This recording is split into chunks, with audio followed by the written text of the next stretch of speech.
Bonjour à tous. Aujourd'hui, je vais vous présenter mon mini-projet en DevOps. Ce projet porte sur l'utilisation de Terraform pour créer une infrastructure locale composée de machines virtuelles, d'un réseau local et de services comme un serveur web et une base de données. Dans cette vidéo, je vais vous expliquer les concepts de base, les étapes de configuration, les tests effectués ainsi que les résultats que j'ai obtenus. Ce projet a été réalisé en utilisant Terraform, Vagrant et VirtualBox. Commençons alors par une introduction pour le contexte et les objectifs du projet. Commençons par les objectifs de notre projet. Les objectifs sont découvrir Terraform et son utilisation pour des infrastructures locales, installer et configurer Terraform sur Ubuntu, automatiser la création d'une infrastructure locale comprenant plusieurs machines virtuelles avec un réseau local. Les outils utilisés sont Terraform pour l'automatisation de la gestion de l'infrastructure, Vagrant pour la gestion des machines virtuelles et VirtualBox comme un hyperviseur pour la virtualisation. Terraform, en fait, c'est un outil d'infrastructure as code qui permet de gérer des infrastructures de manière déclarative dans des fichiers de configuration déclaratifs.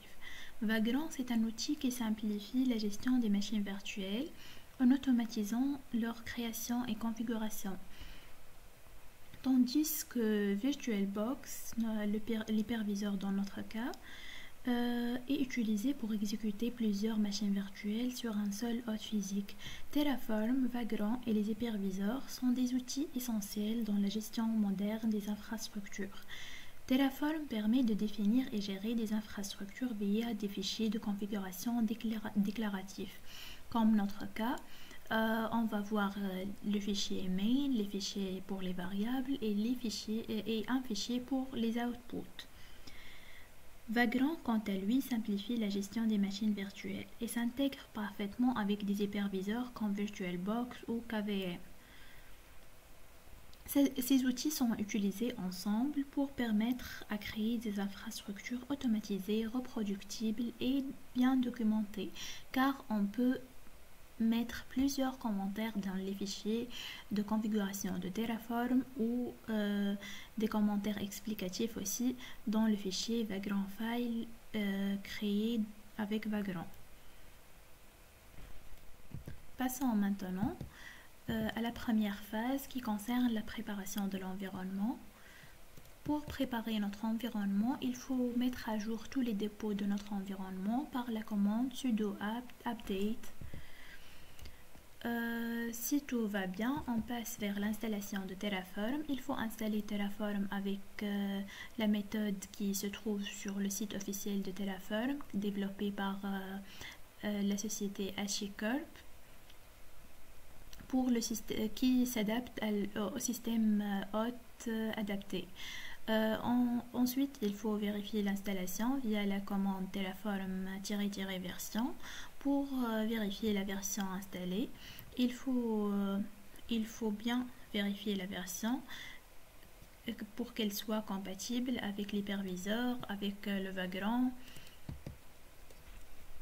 Puis, on va passer vers l'installation de VirtualBox. Pour tester l'installation de VirtualBox, on tape dans le terminal VirtualBox et puis cette interface s'ouvre. Alors dans cette interface, on peut tester par créer une VM de test.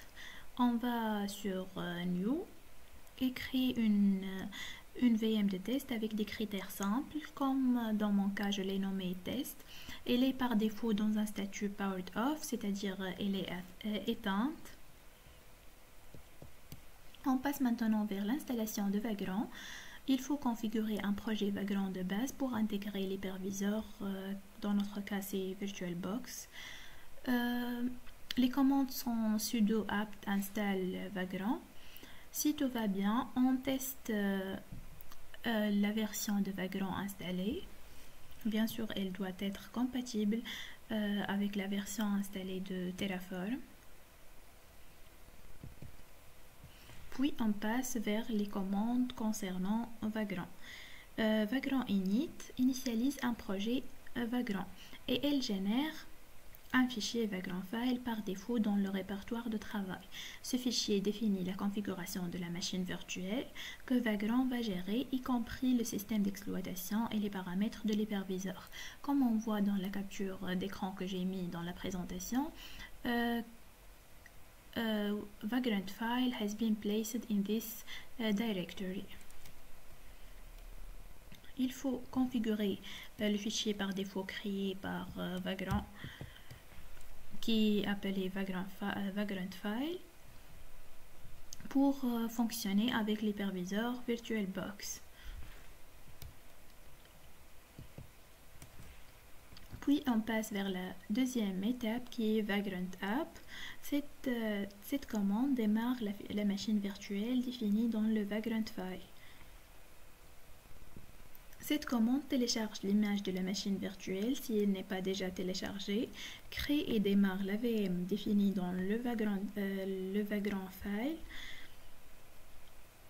Si la machine est déjà en fonctionnement, elle ne fait rien. Maintenant, on passe vers la résolution des problèmes. Comme vous voyez, j'ai oublié de mentionner que j'ai eu une erreur quand j'ai exécuté Vagrant App. Cette erreur est présente ici. Elle concerne la virtualisation, car on utilise une virtualisation imbriquée dans la VM installée sur Ubuntu.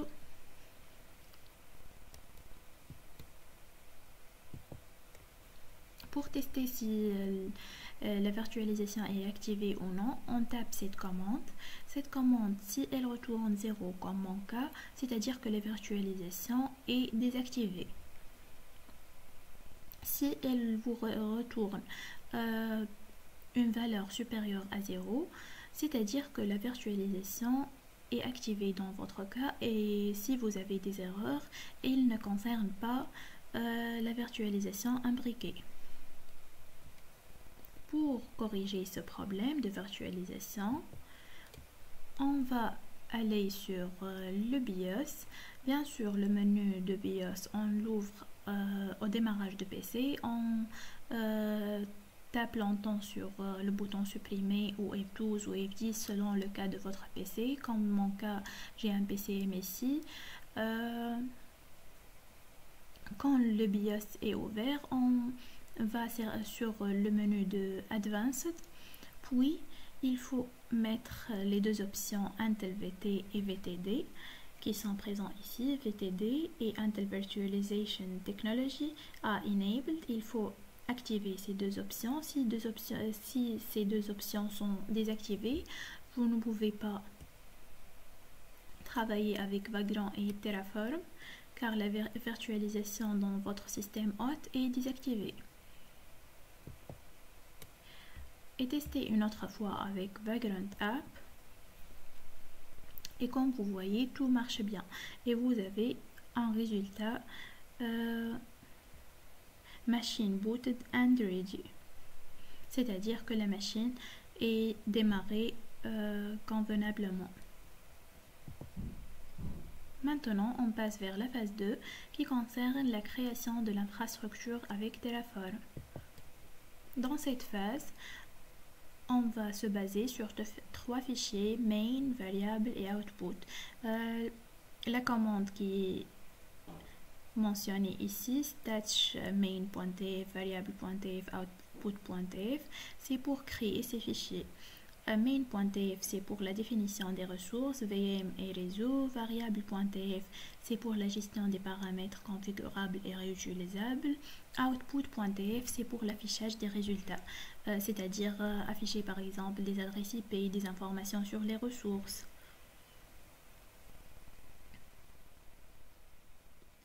On passe maintenant vers le fichier main.tf. Le fichier main.tf, en fait, c'est le fichier principal de notre projet Terraform. Il contient la définition des ressources que nous voulons créer dans notre infrastructure, comme les machines virtuelles, les réseaux et d'autres éléments nécessaires. Par exemple, dans mon cas, J'ai configuré deux machines virtuelles. J'ai mentionné leur nom.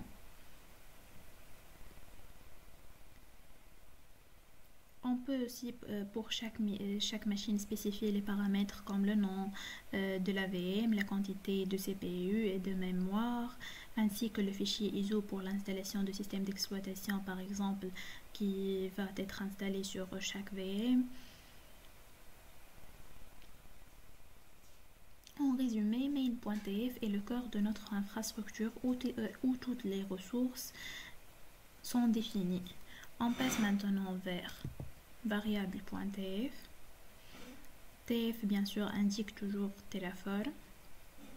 Le fichier variable.tf est utilisé pour définir des variables que nous pouvons personnaliser dans notre infrastructure. Cela permet de rendre notre configuration plus flexible et réutilisable. Dans ce fichier, j'ai déclaré des variables comme la quantité de mémoire de CPU. Comme vous voyez, c'est mis à 2 par défaut. Les noms des machines, DB server name et web server name.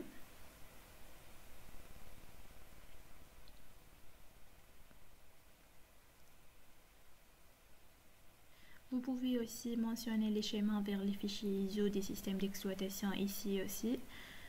En utilisant des variables, nous pouvons facilement modifier ces paramètres sans avoir besoin à changer le code principal qui est dans le main. Par exemple, si nous voulons changer la quantité de RAM allouée à chaque machine, à chaque VM ou le système d'exploitation utilisé, il suffit juste d'ajuster les valeurs dans ce fichier. Terraform appliquera automatiquement ces modifications lors du déploiement des machines virtuelles. Et on passe maintenant vers le dernier fichier qui est output.tf. Il concerne l'affichage des informations sur les ressources créées. Par exemple, dans notre cas, il est utilisé pour afficher les résultats de l'infrastructure. Une fois qu'il est déployé, il permet d'afficher l'adresse IP statique définie dans le background file pour le serveur web et pour le serveur de base de données. Ce fichier nous aide donc à récupérer des informations essentielles après l'exécution de Terraform, facilitant ainsi le suivi de l'état de l'infrastructure. Comme nous allons voir ensuite, l'affichage de ce fichier, on peut le voir avec en tapant Terraform espace output ou en exécutant la commande Terraform apply, on voit aussi l'affichage ou le résultat de output.tf. On passe maintenant vers le fichier Vagrant File. Ce fichier est un fichier de configuration spécifique à Vagrant. Il permet de gérer les machines virtuelles créées par Terraform et de configurer leurs services. Dans ce fichier, j'ai spécifié l'hyperviseur à utiliser. J'ai aussi mis des paramètres pour Apache pour le serveur web et MariaDB pour la base de données. J'ai utilisé le fichier Vagrant File pour activer certaines configurations, comme dans le provisionnement des scripts shell. Pour installer Apache par exemple dans le serveur web, j'ai mis sudo app-get install Apache 2.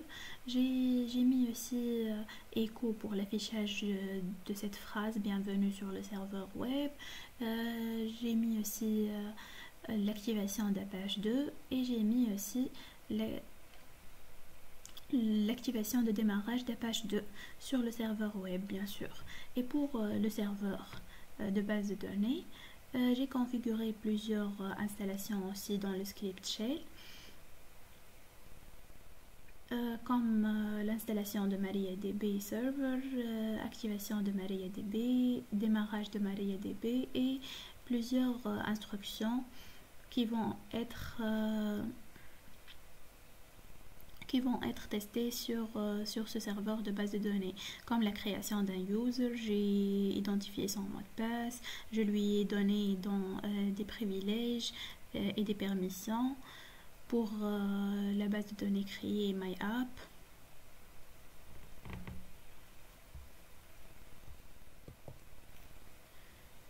On passe maintenant vers la configuration de l'infrastructure avec Terraform Init. Terraform Init, c'est une étape essentielle pour initialiser le projet Terraform. Cette commande télécharge et initialise les plugins nécessaires. Puis, on passe vers Terraform Validate. Nous allons voir un résultat comme ça, the configuration is valid. Ou si vous avez des problèmes, elle affiche ces problèmes de configuration des fichiers. Donc, elle vérifie la syntaxe des fichiers Terraform, le main, les outputs et variables.tf. On passe vers Terraform Plan. Elle crée un plan d'exécution Terraform. Elle affiche un plan montrant les changements à apporter à votre infrastructure. Par exemple, dans notre cas, l'infrastructure marche bien avec la configuration que nous avons mis dans les fichiers. On n'a pas de problème. Si vous avez un problème, il faut changer le code de la configuration des fichiers main, output et variable. On passe vers la dernière instruction, c'est Terraform Apply. Elle vous affiche Enter a value. Si vous êtes sûr de la configuration que vous avez mis dans les fichiers main.tf, variable.tf et output.tf, bien sûr vous tapez yes.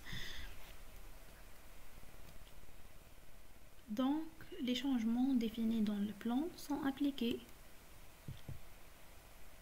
On passe maintenant vers la phase de 3 qui concerne les vérifications et résultats.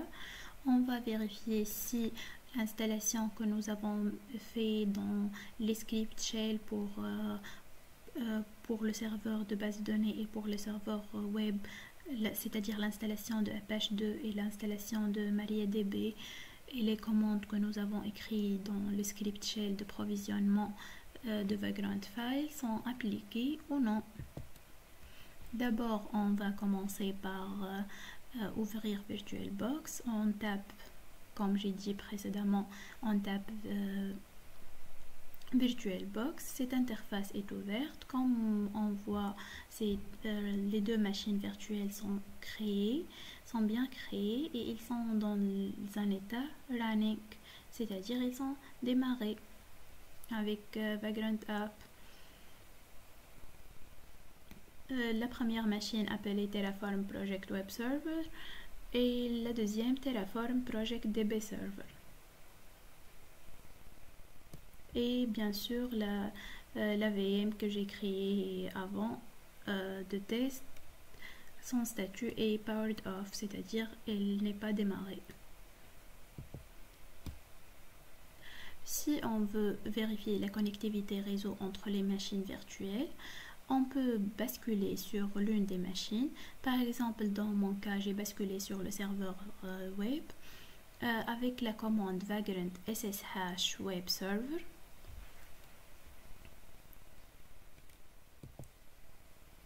Puis, j'ai vérifié la connectivité réseau entre les machines virtuelles par ping. On tape ping, puis on tape l'adresse IP statique de l'autre machine virtuelle. Si tout est bien, on voit un résultat comme dans la capture d'écran, 0% packet loss, c'est-à-dire il n'y a pas de paquet perdu. Donc la connectivité réseau entre les deux machines virtuelles a réussi.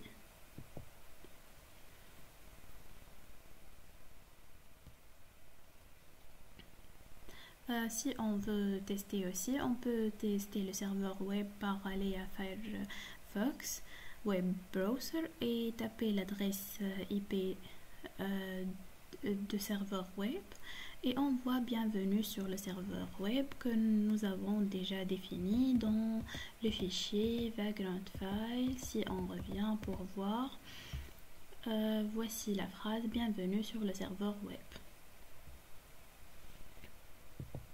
Et maintenant on va vérifier l'installation d'Apache 2, je pense. Oui, on veut vérifier l'installation d'Apache 2. On tape sudo systemctl status Apache 2. On voit que Apache 2 est bien installé et il est activé aussi, comme mentionné dans les scripts shell de background file. On veut maintenant tester le serveur de base de données. On bascule sur ce serveur avec la même commande background ssh et le nom de serveur de base de données dbserver. Puis on teste l'installation de MariaDB et son état avec la même commande qu'on a testé déjà pour Apache 2. Et MariaDB est bien installé et son statut est active running, c'est-à-dire elle est démarrée. Maintenant, pour conclure, en conclusion, ce projet m'a permis de mettre en œuvre une infrastructure locale automatisée en utilisant Terraform, Vagrant et VirtualBox. J'ai pu créer 2 machines virtuelles interconnectées et configurées pour héberger un serveur web et une base de données. Ce projet m'a également permis de résoudre des problèmes liés à la virtualisation et d'approfondir mes connaissances sur Terraform et l'infrastructure as code. Merci pour votre attention.